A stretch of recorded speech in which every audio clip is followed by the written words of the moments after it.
구독, 좋아요, 알림 설정, 댓글까지 부탁드리겠습니다.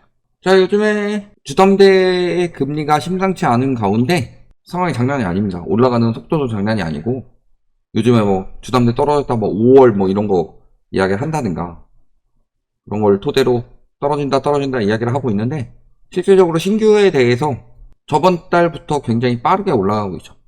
그런 부분들 주담대 시장 전반적인 부분을 한번 보도록 하겠습니다. 일단 5대 은행 주담대 금리가 굉장히 빠르게 오르고 있죠. 예를 들어 신한은행이라든가 혹은 우리은행 같은 경우 한 달 새 5차례 정도 올리게 되었는데 보시면 올리는 폭이 점점 더 커지죠. 처음에는 0.05 이렇게 올리다가 최근에는 그걸로 안 되니까 0.5 이렇게 올리고 있습니다. 이것도 한 달 새 5차례, 우리도 5차례. 그리고 KB 같은 경우는 금리 인상뿐만이 아니라 주담대 제한까지 들어가고 있죠.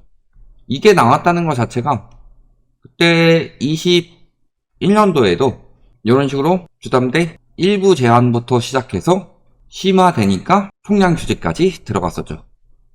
그래서 이런 것들이 징조라고 말씀을 드렸습니다.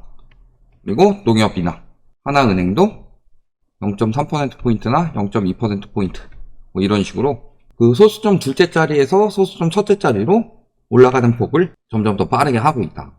5대 은행뿐만이 아니라 지금 인터넷 은행도 동참하기 시작했죠. 카카오뱅크가 또 주담대 금리를 0.2%포인트 올리고 전월세 대출금리도 0.1%포인트 올렸다.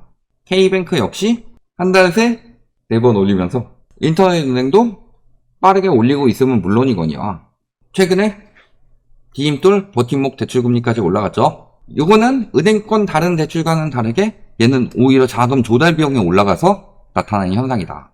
다른 데 같은 경우 말씀하신 대로 은행 예금금리가 내려가고 있는데 대출금리, 가산금리가 올리고 있는 상황이라면 디임돌 버팀목 같은 경우는 주택도시기금에서 나오는 건데 지금 쌓이지 않고 사람들이 청약을 해지하고 있으니까 청약을 유도하기 위해서 청약통장 금리를 올리면서 조달 비용이 올라간 것이기 때문에 요거는 떨어질 가능성이 매우 적다.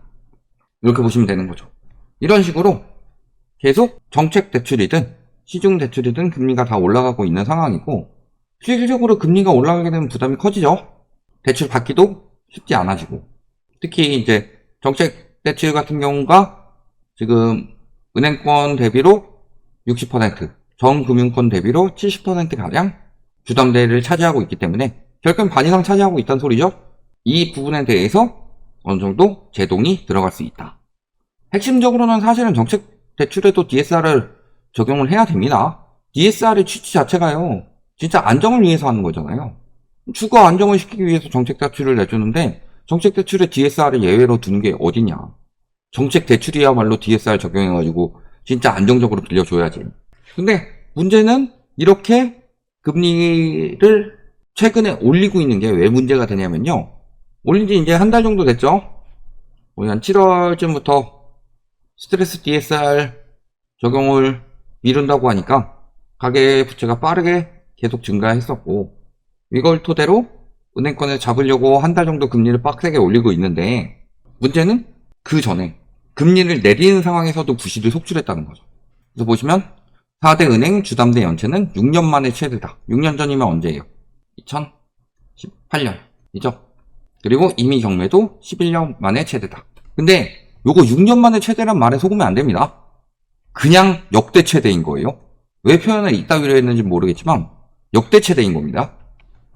그래서 보시면은 주요 4대 시중은행의 올해 상반기 말 기준 주담대 연체 규모는 1조 877억 원으로 2년 전인 2021년과 비교하면 거의 87.7% 2배 가까이 늘어나죠. 그런 상황이고 6년 만에 최대라고 한 거는 집계가 시작된 게 2018년이니까 그런 겁니다. 즉 집계 시작하고 나서 가장 높은 수치니까 역대 최대란 말이 맞다. 사실 문제는 주담대 금리 올해 내 주담대 금리 빠르게 하락했었죠. 7월부터 올렸죠.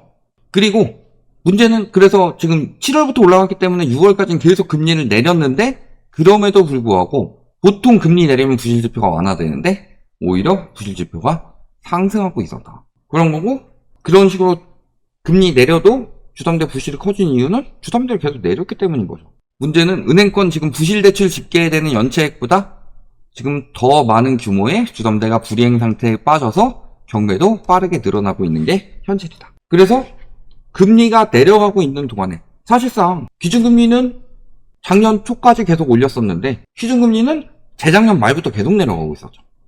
11월부터 계속 떨어지고 있었는데 그게 언제까지 계속 떨어졌어요? 올해 6월까지. 그리고 7월부터 가상금리를 열심히 붙이기 시작했죠. 그러니까 올해 상반기라면 1월부터 6월까지 계속 금리를 낮추고 있는 상황인데 부실채권도 늘어나고 경매도 늘어나고 연체율도 올라가고 문제는 연체율 올라가는 것의 핵심은 매년 3월, 6월, 9월, 12월에 부실채권을 상매각을 하고 그 규모가 매년 늘어나고 있음에도 불구하고 부실이 커졌다는데 지금 금리가 올라가는 상황으로 된다면 앞으로 부실은 또 얼마나 많이 나오겠냐. 그러니까 결국에는요. 다주택자들이 1주택자들한테 넘기고 빠지니까 예금이나 요구불 예금 이런 것들이 쌓이는데 그 1주택자들이 무리하게 사니까 결국에는 이 부실 지표들이 계속 나오는 거다. 올해도 올해지만 내년엔 더 심할 거고.